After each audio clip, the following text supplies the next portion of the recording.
Did you know that men can also be witches? Yeah, and while they all probably should just be called witches, right, the men got their own name. Yeah, they're called man-witches. What? What do you mean that's wrong? Well, what do you think they're called then?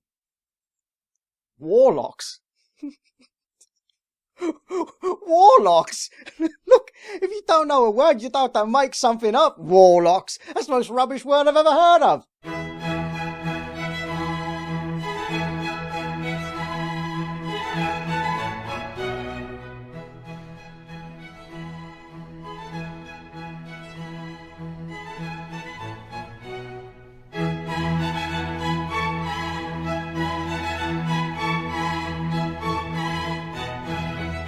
Welcome to a brief history of the past. I'm Kaelan Burrows, and today, since we're in the month of October, we're exploring the history of witchcraft. Now, witchcraft, it's a broad term that actually varies depending on the culture and society that you're speaking of, but it's generally associated with the practice of magic for either good or ill purposes. Are you a good witch or a bad witch? Who, me? Witches are very prominent in pop culture, ranging from hideous hags who serve the devil to good-natured housewives that use magic with a twitch of their nose.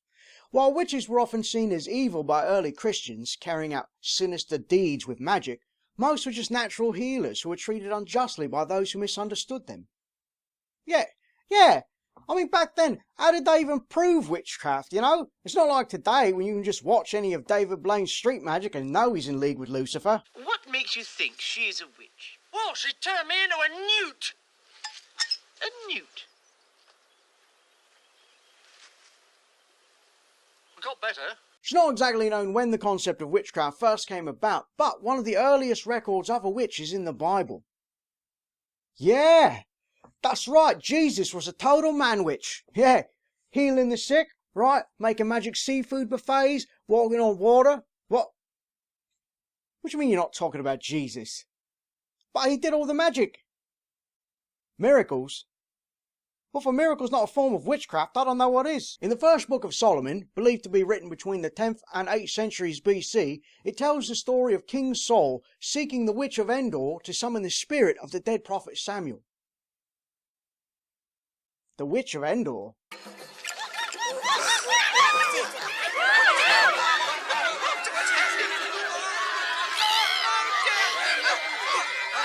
King Saul was seeking assistance to defeat the Philistine army. Unfortunately, Samuel's prophecy was that Saul and his sons would die. The next day, Saul's sons were killed in battle and Saul committed suicide. Yeah, I bet the witch was blamed for all that. Understand what I'm saying?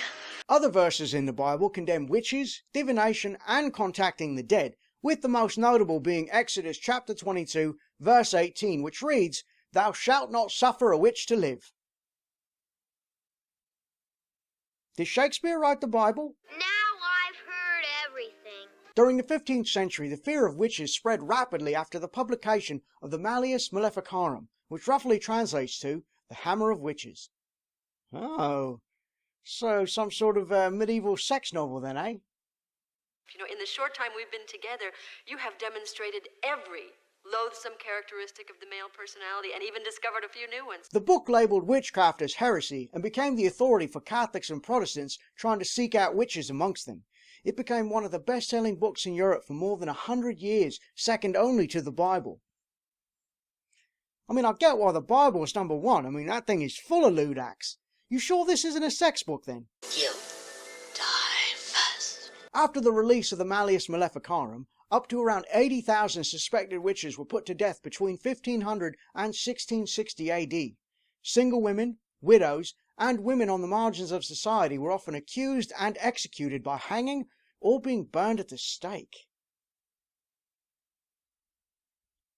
I don't remember learning all that at university. Let me introduce you to your new defense against the dark arts teacher. Me. 5 times winner of Witch Weekly's Most Charming Smile Award. As the witch hunting craze started to wane in Europe, it began to rise in the New World, with one of the most notable events happening in Salem, Massachusetts in 1692. 1692? Isn't that when Columbus sailed the ocean blue? You blockhead! While not the first of the 13 colonies to go on a hunt for witches, that honour went to Connecticut in 1647 for executing Alce Young of witchcraft, Salem is the most notorious for the amount of people accused and executed.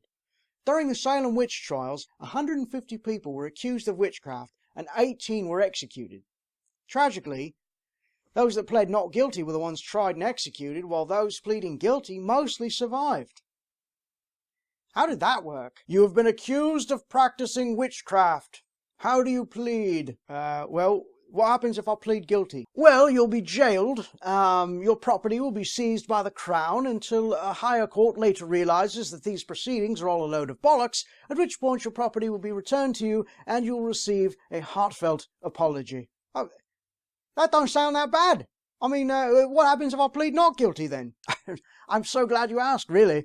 We go to trial, where you shall face your accusers, who can present easily faked evidence, pretty much guaranteeing your conviction, at which point your property will be seized by the Crown, you shall be promptly put to death, though I should point out that eventually your family will have your property returned to them, along with a heartfelt apology. What if I just don't submit a plea at all? Yes, no plea. Well, we crush you with stones until you submit a plea or die. You know what? Just put me down for guilty. Yeah, guilty. I'll do the witchcraft all the time. Yeah, I'm so big in the witchcraft, you know. In fact, I did it on Tuesday. I did the witchcraft, twice, actually. So you may want to put me down for double. Excellent. I'll just mark that down in the ledger. I would like to mention, though, that you get bonus points if you decide to take someone else down with you. Someone you don't like, perhaps? The Puritans were already a superstitious lot living in tumultuous times, so when 9-year-old Elizabeth Parris and 11-year-old Abigail Williams began having violent fits and uncontrollable outbursts, witchcraft was to blame. More young women began to exhibit symptoms, followed by the first 3 women, Sarah Good, Sarah Osborne, and Tituba, being accused of witchcraft. Tituba, eh? She like the Madonna of the witch trials?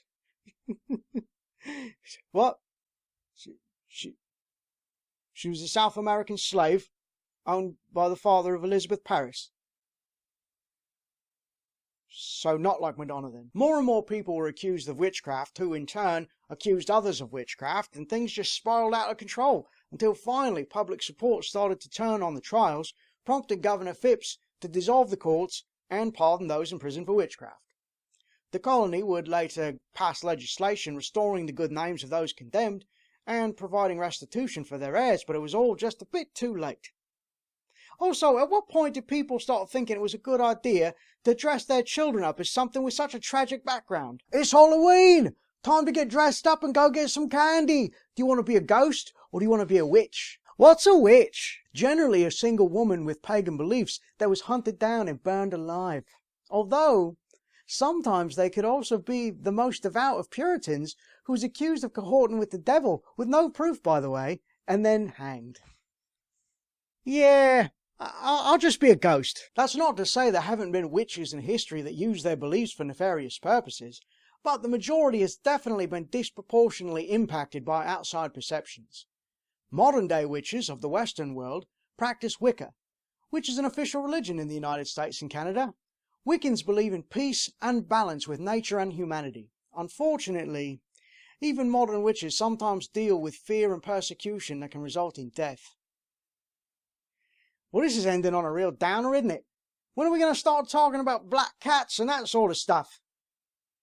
What do you mean we're not? What am I wearing these ears for then? Black cats have been synonymous with witches for a long time, but it is commonly thought that they were most notably connected from the European and Salem witch trials. Those suspected of witchcraft were often identified by the fact that they owned a cat or other animal. It is believed that the animal would do the witch's bidding, or was in fact the witch in disguise. Now you see, that's just ridiculous, okay? Because I don't care if magic's involved or not. A cat does no one's bidding but its own. No. Get no.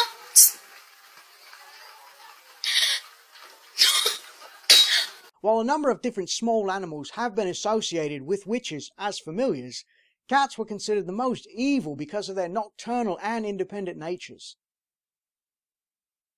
I mean, they're not wrong. They are evil. In fact, the witches probably did the cat's bidding. Now, Get the spell book. Come on, move it! There you have it, everyone. A brief history of witchcraft. If you want some more Halloween-esque history, you should check out my 2-part video from last year about the history of Jack the Ripper. I think you'll find it a deep cut into the history of Whitechapel. Do you get it? Do you get it? Because of the way he murdered them. Oh, wait. No, that's disgusting. Can we cut that? No, sorry, I didn't mean to say cut. Can we cut that? No, I said it again. Stop. Could I get a cut? Could you cut? Could someone? I can't stop. Someone say cut other than me. I can't stop saying cut. Your disgrace. If you enjoyed this video, please give it a like and a share. Don't forget to subscribe and click that bell icon to be notified when more brief history of the past videos go up. Thanks, and I'll see you all in the future.